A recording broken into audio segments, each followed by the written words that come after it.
Oi, boa noite! Bem-vindos ao nosso Mais Vida. Boa noite, Fabinho. Boa noite, Dani Pink! Vamos começar mais uma semana muito legal. Boa noite para você aí de casa. São 8h33. Prepare-se, hein? Prepare-se, porque o nosso programa tá pra lá de especial. É ou não é, Dani? É isso mesmo. Olha só, noite de segunda-feira, início da primavera. E a gente tá aqui cheio de energia com um programa pra lá de especial, feito com muito amor pra você. Verdade. Aliás, aqui em São Paulo tá frio, né? No início de primavera, frio, diga-se de passagem. Mas, aqui tá muito quente o nosso programa. O Mais Vida de hoje, nós vamos discutir uma música muito especial e conhecer um pouco mais da carreira do cantor e compositor Paulo Cremona. Gente, ele foi um dos 4 finalistas do programa Ídolos e ocupou o posto de queridinho dos telespectadores, segundo o jornal Diário de São Paulo. Tá imperdível. É isso mesmo, a gente também vai conversar com a psicóloga Marilene Ked sobre a solidão. Mesmo com a internet nos conectando de várias formas, muitas vezes ainda nos sentimos sozinhos, não é mesmo? Mas por que será que isso acontece? Por que nós sentimos isso? Como lidar com esse sentimento? O que fazer para superá-lo? E que aprendizado esse processo pode nos trazer? A Marilene vai refletir com a gente sobre estas e muitas outras questões a respeito do assunto, então fique ligado. Muito bem, e a gente começa o programa de hoje falando sobre saúde. Você aí de casa já sentiu dor de ouvido?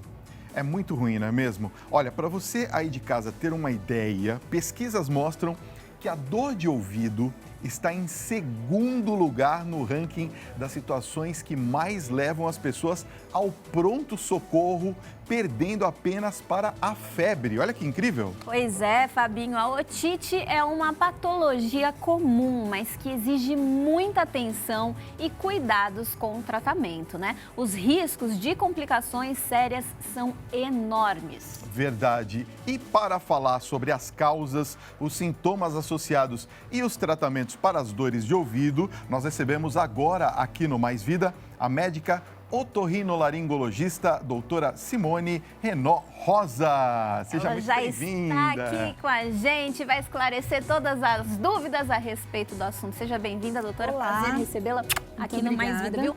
São Tudo 2 bem? beijos. Seja bem-vinda. É 2? Pronto. São 2, vim do Rio. São 2? Do Rio de Janeiro. Ela é carioca, são Tá explicado, 2. A gente, tá explicado, são 2. esquece aqui. Ai, meu Deus. Bom, antes da gente falar da otite, nós gostaríamos que você mostrasse aqui pra gente, doutora, a anatomia do nosso ouvido, porque muita gente não faz a menor ideia de como é. Então, vamos lá. Boa noite, gente. O nosso ouvido, basicamente, é dividido em 3 partes. Temos aqui a parte da orelha, a gente chama de orelha externa, o que inclui o pavilhão auricular, que é essa região que a gente consegue, né, pegar, visualizar bem. E aí a parte que a gente já não enxerga, mas que existe aqui por dentro, o conduto auditivo externo, que é ligado a essa região, e essa parte é que a gente consegue, às vezes, né, cutucar, manipular um pouquinho, que chega até a membrana do tímpano, famoso tímpano, né? E aí, a partir daqui, a gente já considera a orelha média, essa cavidade que é preenchida por ar e tem umas estruturas aqui dentro. E a partir daqui para trás é a orelha interna, que é onde fica a região do labirinto, também conhecido aí. Okay. E a otite se dá exatamente em que parte? Então, existem algumas origens e tipos de otite, né? Basicamente, é dividido em duas localizações, a otite externa e a otite média. A otite externa, ela ocorre nessa região aqui, numa dessas regiões da orelha externa mesmo. Então, da membrana do tímpano para cá, tá? E a otite média, ela acomete essa região de dentro, que na verdade se comunica com a parte do nariz. Esse aqui é um canalzinho que comunica a nossa orelha média com a parte posterior do nariz. Muito bem. Agora, quais são as possíveis causas dessa otite, dessa infecção? Então, de acordo com a localização, a gente separa as causas mais comuns, né? Em relação à otite média, a causa mais comum em qualquer idade são as infecções respiratórias, né? Sinusites, resfriados, gripes em geral, podem levar à secreção, à inflamação do nariz para essa região da orelha média, gerando a otite média. E a região da otite da orelha externa, né, que a inflamação ali é a otite externa, tem mais relação com algum trauma local, com a aguinha que entrou e infectou a parte externa do ouvido, às vezes até mais comum no verão por conta de mergulho, etc. Além dessas motivações, doenças pré-existentes também causam otite? Por exemplo, sei lá, alergia, alguma coisa assim? Sim, a alergia é controverso, mas se relaciona bastante porque a alergia, no caso da otite média, né, ela é responsável por piorar a congestão nasal, favorecer quadros de infecção respiratória e por conta disso, como é a maior causa da otite média, a infecção respiratória, a alergia também colabora para aumentar o número de otites, sim. Você falou de água que às vezes entra.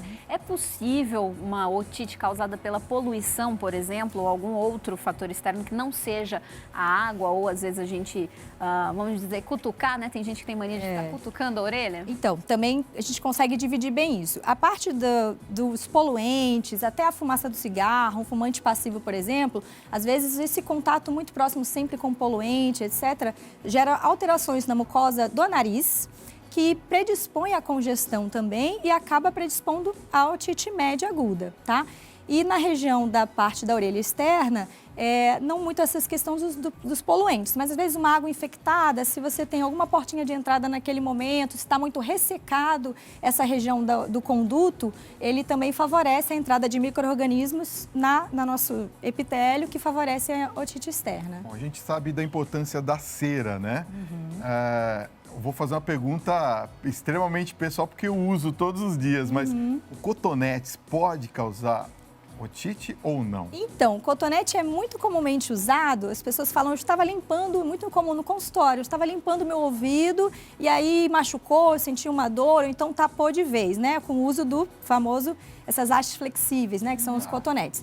E ele, quando é introduzido nesse canalzinho, ele realmente, na verdade, ele empurra a cera. O paciente acha que está retirando a cera, mas não está. Ele empurra a cera e, na medida que a cera vai acumulando para próximo do tímpano, ele tapa e o paciente fica com a sensação de ouvido tampado.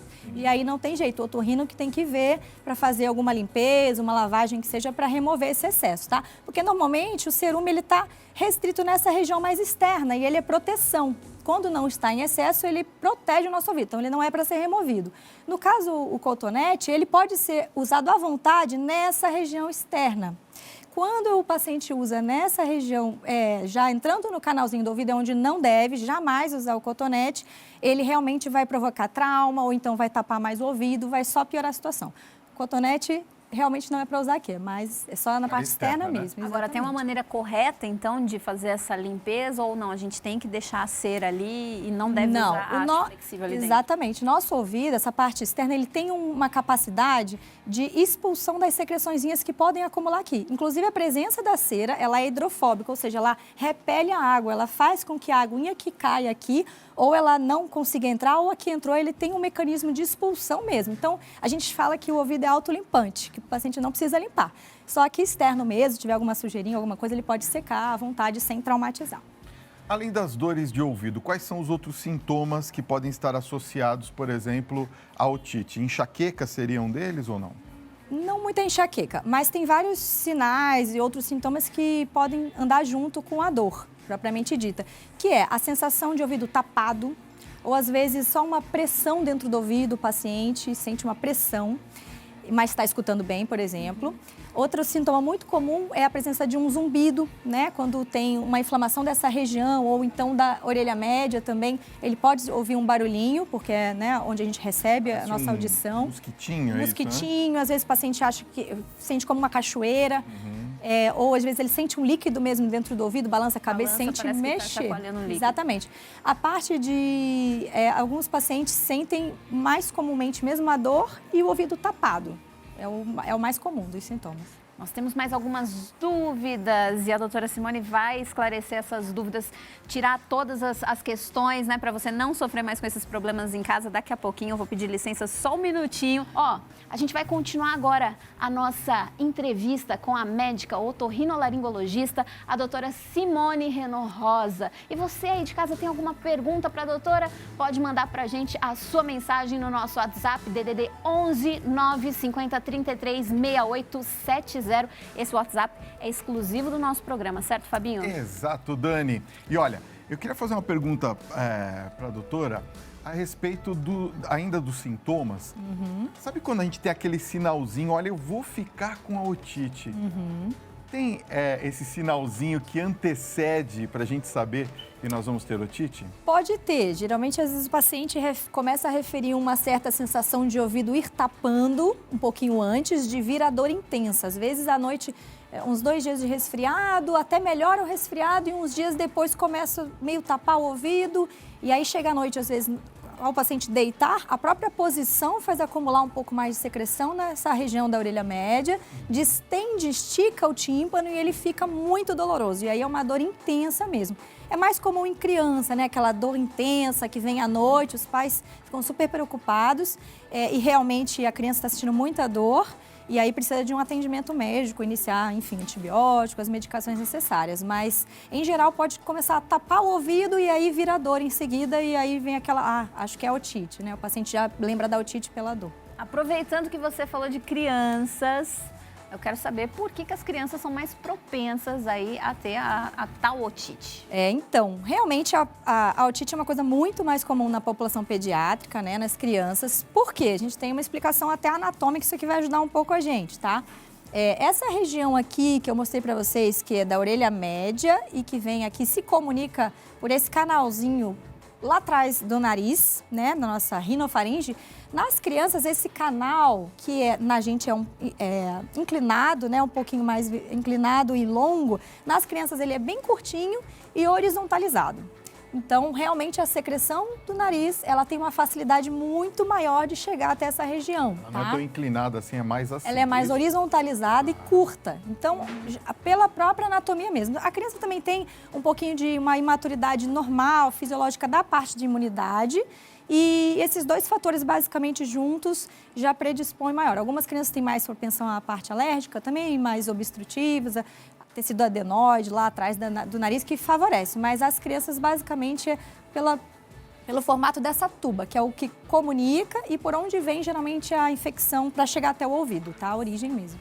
Vamos privilegiar a nossa audiência. Aliás, obrigado pelo enorme carinho da sua audiência em todo o Brasil. É Mais Vida, sempre trazendo assuntos de interesse da família brasileira. Vamos começar com uma pergunta simples, mas importante. É recomendável, doutora, fazer lavagem no ouvido? É a Marcela de Piracicaba que está perguntando. Olha, a lavagem no ouvido, ela é recomendada quando indicada, ou seja, quando tem alguma coisa tapando o ouvido, pode ser cera, às vezes pode ser acúmulo de pele que descama, às vezes em pacientes mais idosos é comum ter um descamamento da pele, e aí acumula um pouquinho dessas coisas no conduto e a gente tem que fazer essa remoção, né? Mas isso tudo tem que ser avaliado pelo médico, porque muitas vezes, de rotina, fazer lavagem por fazer lavagem no ouvido não é indicado. A Marcela diz aqui ainda na mensagem dela que ela tem uma sensibilidade muito grande no ouvido depois de ter feito essa lavagem. Tem alguma relação ou não? Tem, a lavagem acaba deixando. Muito, né? A lavagem, na verdade, pode doer ou não, dependendo da sensibilidade que está, se tem algum pouquinho de inflamação já ou não naquele conduto, se às vezes se a cera está muito acumulada, pressionando essas paredes também, a gente pode sentir um pouquinho, mas, em geral, a própria lavagem, por isso que a gente só deve fazer quando indicada, por algum objetivo de remoção de algum excesso de alguma coisa no ouvido, porque a lavagem pura e simples pode gerar essa sensibilidade sem a menor necessidade. Olha só, a Maria José, ela é do Rio de Janeiro, um beijo para todo o pessoal do Rio de Janeiro, sempre participando aqui do nosso programa.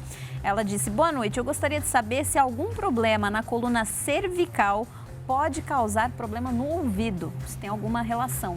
Não diretamente problema no ouvido, mas às vezes a compressão de alguns nervos que podem estar relacionados ao equilíbrio. O paciente pode sentir sim. E alguns até já chegam às vezes no consultório falando, será que é minha cervical, doutora, que está me incomodando, me dando essa tontura? E aí tem que ser investigado também em conjunto, às vezes, com outras especialidades. Não diretamente algo na coluna cervical que gere problema no ouvido, mas indiretamente ou em paralelo pode estar relacionado sim. É o Brasil inteiro ligado aqui na Rede Vida. Que maravilha, hein? Olha só, o Osmar de Londrina, lá no Paraná. Um beijo ao povo paranaense que nos acompanha, diz assim: boa noite, Dani, Fábio e doutora. Será que poderia falar a respeito do zumbido no ouvido? Eu ouço um som bem agudo, sempre do lado esquerdo. Certo. O zumbido é um problema que, né, muitos pacientes chegam no consultório com essa queixa, é bastante comum, e na maioria das vezes está relacionado a alguma perda auditiva já instalada, né? Então é mais comum até na população mais com a idade avançada e tudo, é bastante comum. Alguns pacientes têm alguma perda por algum trauma acústico, né? Um barulho forte ao longo da vida mais jovem, ou alguns outros motivos também podem estar relacionados. Às vezes constante, é isso, não para. Pode ser, às vezes, vai e vem de som, mas em geral os pacientes que têm isso de longa data, né, já há mais tempo, referem um som constante. E às vezes ele fica mais audível, né, o paciente se queixa mais disso no silêncio. Né? Às vezes ele está num ambiente com barulho, ele não percebe tanto o zumbido, mas à noite, na hora de dormir, ele realmente fica ouvindo bastante e perturba o sono. Então, cada caso tem que ser bem tratado, porque às vezes um acúmulo de secreção, por exemplo, que não seja uma infecção aguda, pode ficar acumuladinha nessa região que não era para ter e também gerar um zumbido. Então, tudo tem que ser avaliado caso a caso, porque às vezes tem um tratamento medicamentoso, às vezes é um tratamento com até aparelho auditivo para melhorar a audição e ele escutar menos o zumbido. A Nilta falou: doutora, gostaria de saber o que pode ser. Eu tenho uma coceira sem fim no ouvido. Então, essa coceira também é uma queixa bastante comum. Essa região do ouvido, né, quando a gente tem a ausência de cera, que pode gerar até esse problema, porque fica muito ressecado o conduto e aí isso favorece ao paciente ter essa sensação de coceira crônica mesmo sem uma infecção em curso.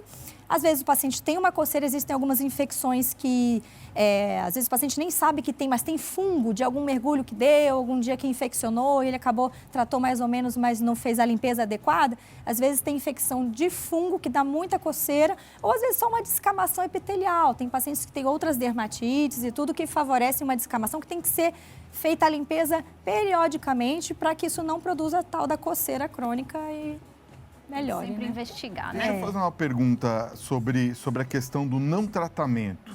Se eu não tratar a otite, eu tiver otite, eu posso ficar surdo? Pode. Tem algumas otites que se desenvolvem, né? Existe a otite aguda, que a gente falou aqui de alguns tratamentos na hora, e algumas otites que, por não tratar direito, elas se desenvolvem e viram uma otite crônica. E às vezes a gente tem um acúmulo de secreções ou a formação de uns tecidos nessa região por conta do tratamento irregular ao longo da vida, que favorece a destruição dessas estruturas, que na verdade são os ossículos que transmitem o som, né, em vibração sonora, para a parte da orelha interna, que vai ser transmitido e formado o nosso som, que a gente escuta mesmo. Então, às vezes, essas otites podem gerar destruição ao longo do tempo desses ossículos e o paciente ir perdendo a audição mesmo. Então, tem que tratar, tem que estar sempre de olho. Agora, quais são as opções de tratamento? Então, como é muito separado, muito dividido, vários tipos de origem, de tempo de doença, existe um tratamento para cada uma delas, né, bem diferente. Algumas com antibiótico via oral, outras com medicamento local e a própria limpeza periódica, etc., para poder prevenir e não acontecer essa perda auditiva ao longo do tempo, né? Existe a perda natural que vai acontecer ao longo da vida com todos nós, a partir de determinada idade, mas a gente consegue evitar que isso aconteça antes, né? Até a exposição, às vezes, a um barulho muito alto, às vezes tem pacientes que trabalham, né? Às vezes todo dia escutam um som muito alto durante várias horas ao longo do dia. Tem que estar sempre de olho na audição, porque essa exposição por si só também já pode gerar uma perda auditiva mais precoce. Até na cidade, né? A gente tem, né, uma situação muito assim. Barulho. Doutora, a gente tem muita gente acompanhando e claro, a gente vai pedir para você dar umas receitinhas caseiras que deve ter, né? Para que a gente possa melhorar a saúde do nosso ouvido, ou até mesmo para que a gente possa prevenir uma possível otite. Tem essas dicas? Olha, em geral, a gente pede o básico é o que melhor acontece aí para a gente prevenir isso. Ou seja, não usar o tal do cotonete no ouvido, nessa região interna, porque aí não traumatiza, não abre porta para a bactéria entrar e fazer a infecção, né? Ou então não usar o cotonete para não empurrar a cera. No caso das otites médias, né, como a gente evita um pouco a possibilidade de acontecer é quando a gente trata muito bem um resfriado. A gente, né, tá sempre lavando o nariz. Eu peço para meus pacientes lavarem bastante o nariz com soro. Às vezes, quando está mais seco o ambiente, a gente tem que sempre estar fazendo isso para varrer mesmo e ajudar o nosso nariz a eliminar as secreções. Tem uma história aí de cebola, colocar cebola no local inflamado, é isso? Saquinho de chá de camomila. Então, na verdade, Funciona? nada disso, Não tá? funciona? A gente tem que tratar o ouvido como se ele fosse autossuficiente mesmo. Quando eu falo, olha, o ouvido é autolimpante. Esse paciente não acredita, doutora, mas eu preciso limpar o meu ouvido, não quero ele sujo, mas ele não está sujo. Até o pouquinho de cera, como eu falei aqui na entrada do conduto, onde a gente não vê, né? Ninguém vai olhar o seu ouvido e ver a cerinha. Quando está visual aqui, você pode limpar na entradinha. Mas aí a pessoa, né? Pode, a gente deixa limpar aqui nessa região na beiradinha, mas por dentro, onde ela deve ficar, se remover, vai predispor a infecções. Azeite Então, posso colocar? Não posso colocar também? Não, a gente pede... Tem uma história dessa do azeite, né? O azeite Gotinhas, não é o tem? seguinte, Não convém. ele funciona Já pela ouvi falar. função oleosa dele. O que acontece? Quando a gente tem alguma infecção em curso no ouvido, que a gente não pode molhar, a orientação é realmente não molhar, ou uma perfuração dessa membrana timpânica, né? Que você também não pode molhar, a gente usa o azeite, a gente pinga umas gotinhas do azeite num algodão para tampar essa região, porque a água do banho, isso só para o banho. Você põe... Protege para a água não algodão. entrar. Porque a água não mistura com o óleo que está no algodão. Não é para pingar o azeite, o óleo No dentro do ouvido. ouvido, não. Inclusive, é para tirar o excesso, que é para não escorrer lá dentro. Mas a água do banho não entra por conta do azeite, enfim, qualquer substância oleosa que coloque no algodãozinho, tá? E, assim, às vezes os pacientes têm dúvida em relação a fazer calor local no ouvido e tudo. A gente fala que quando se está com otite externa, né, que é uma inflamação dessa região mais externa, dá muita dor no pavilhão, essa região toda ao redor do ouvido fica muito sensível, muito dolorida. E um calor local seco, né, nada que vá molhar o ouvido, ajuda bastante sim, dá um conforto quando a criança está com otite ou o adulto também, um calor seco local. Pode Muito fazer. bem. Várias dicas, né, para os nossos telespectadores. Isso é muito bom. A gente gostaria de agradecer a sua presença, doutora. Eu que Simone. agradeço. Obrigada, Muito viu? bom estar com vocês. E você volte aqui para tirar mais dúvidas, porque ainda tem muita coisa para esclarecer. Mas quem quiser acompanhar aí, ter mais informações, ó, tem o site www.ciadaconsulta, igual tá aqui na telinha para vocês, .com.br. No Instagram, cia.daconsulta. E no Facebook é só curtir Cia da Consulta, igual tá aparecendo aqui no vídeo para vocês, certinho? Obrigada mais uma vez. Obrigado, vocês. doutora. Obrigado por ter Prazer. vindo.